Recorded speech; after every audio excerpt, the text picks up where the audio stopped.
Okay, so I want to talk a little bit now about what to say specifically. How do we actually talk on cold calls? What do we do? How do we affect our voice to get the highest success rate? So I think we have all in this room heard of mirror and matching. This is not new information. But what I want to talk about specifically is where to mirror and match and where it starts. So openers can basically close or open the door for your cold calling, right? Your opener is all that you have. And if you have a bad opener, you're screwed. So what we really want to focus on is having a good opener, so you even have the opportunity to talk to them at all. So a couple tips for some openers. We want to talk about who we are immediately, right? We want to take about any question about who we are, why we're calling, who is this, why are you calling me? I don't want to even hear that objection, right? I want to tell you so you don't have to wonder, right? Otherwise, we're out of rapport. You're questioning who I am.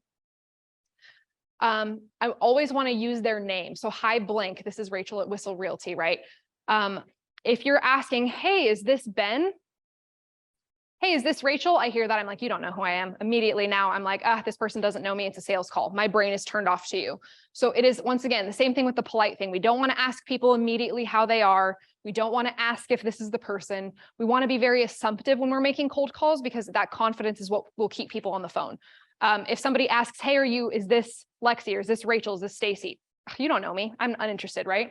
Hey, Rachel, this is so-and-so at Whissel Realty, right? Oh, you're really familiar. Maybe I know her, right? I want people to have that feeling of like, have you guys ever been in a grocery store or like a mall and you run into somebody from your past and they're like, hey, how's it going? And you're like, I should know your name. Hey, good to see you. And you're like that awkward where you're like, I feel obligated to talk to you because I know you, but I can't place your name.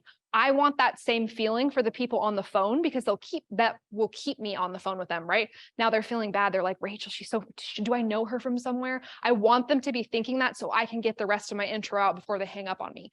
So by coming out really fresh, coming from familiarity, assuming the name, hey, Billy, this is Rachel at Whissel Realty, right? I'm super upbeat. I'm certain this is your name. And if it's not your name, you'll tell me. Either way, if it's not your name, right? Oh, this wrong number. This isn't Billy, right? You're going to let me know. So I never, ever ask, is this so-and-so? Is this Greg? Is this Sean? Is this, no, we're going to assume that the name is right in FUB. And if it's not, they'll let us know. We can fix it. So that's one tip to help you stop getting hung up there. So super upbeat, using their name, immediately saying who you are is our first step, right? I also don't recommend asking people how they are. Does anybody know why? I know that this sounds very rude to some people. It feels awkward to answer that question. It feels awkward. Why does it feel awkward? All the time, and I get an awkward response afterwards. So now that you're bringing this up, I'm like, so I love that. So let's unpack this. Like, why is it awkward? I don't know who the hell you are. Why are you asking me how I am? Why do you care? You don't. It's very disingenuous. It's like the culture of being polite but not kind, right? Where we're just sort of like fake asking people we don't know. We don't care. They don't care. You don't care how they are, and it's fine. They're a stranger and it's okay. You don't know them, right? Like that's fine. You can care once you get to know them, but it creates, to Jen's point, right? It's awkward. It'd be like if somebody literally at a store that I didn't know just walked up to me and said, hey, how are you? I'd be like, good. Like it creates a weird encounter when we don't know, right? And it's disingenuous. We don't really care that deeply about people. We care, but we're not invested in their life at this point. So it's silly to ask how they're doing, right? But it's been ingrained in us. Hey, always ask people how they are. It's a nice way to get rapport building. It's great if you already know them. How have you been? How are things going? That makes sense. But this is a stranger. You don't know them. They don't care yet. So let's try to drop the how are you, right? Because that doesn't tell us why we're calling. Because instead you're going to get that, yeah, I'm fine. What is this? Who is this?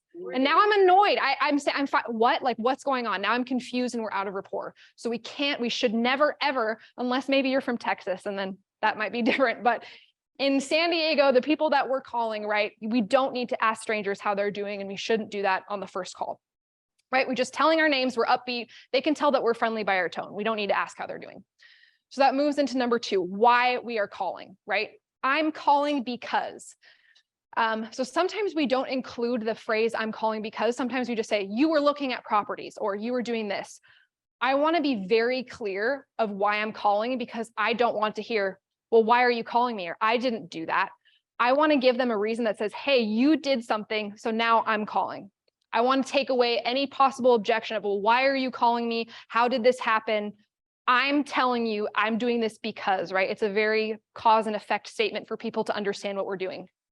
People, we have like a couple seconds for our monkey brains to try to figure out what's going on. I want to make it very obvious why I'm calling, so I don't have to overcome an objection that I don't need to create for myself, right? I'm calling because this. Cool, now you don't have to ask me why I'm calling or how I got your number, right? It becomes obvious. I'm calling because a while back you were looking at some homes on our website, right? I want to keep it super casual. I don't need to say, hey, you were at whisselrealty.com looking at property in Ocean. I may not have enough time to get all of this out. If you can, that's great. Of course, we want to be specific, but we're also not always going to have the luxury before somebody hangs up on us. So I've always found with cold calling people you don't know, the faster we can kind of get through this, so they're not waiting and deciding if they want to hang up on me, the higher success rate that they'll actually have a conversation with me. So I still want to give them a reason. Hey, you were looking at homes on our website. If I can see that it's all been in Oceanside, sure, I'll include that. But if it's been all over, I won't. But hey, this is the reason you're getting my phone call, right? So I'm very clear about that, right?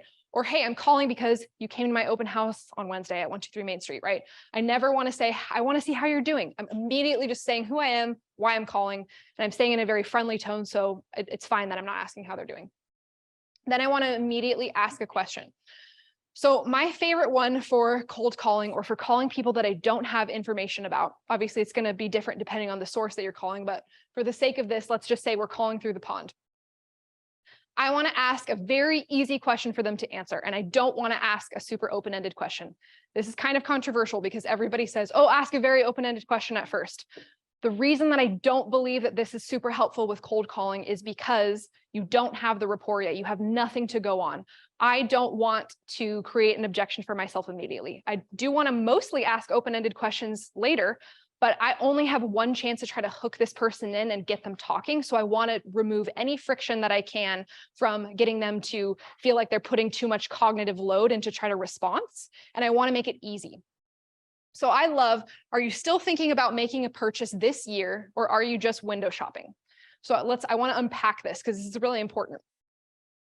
The reason I like this phrase is because, one, it'll do a couple things. It'll help qualify them, right? Are you doing something this year? As agents, let's be honest, you don't really want to hear that somebody's doing something more than a year from now, because that's money, that's too far away, right? You get paid at closings. We want to be working with people who want to do something this year. So this will help me kind of qualify. Are you somebody who's interested in doing something now that's worthy of my time and follow-up? Or were you just window shopping? I love saying this up front, because if I don't say this, if I just ask if I'm making a purchase this year, they can say, oh, no, I'm just looking. And now it's an objection that I have to overcome, rather than, hey, I'm making it perfectly okay. Are you just window shopping? Great. I took that objection away from you for being able to say that, because I'm offering it as a choice, right? Or were you just window shopping? Oh yeah, I'm just window shopping. Great, right? Now it's no longer oh, leave me alone, I'm window shopping. Oh yeah, I'm window shopping. Now it's like, okay, cool, we can continue the conversation.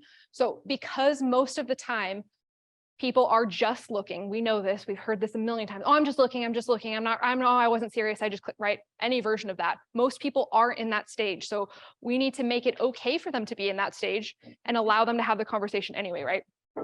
We want to not come off as sales breath people who are looking for a close, right? We want to make it totally fine to meet them where they're at and what they're talking about. So this formula for cold leads works really well because, like you said, it's super easy to respond.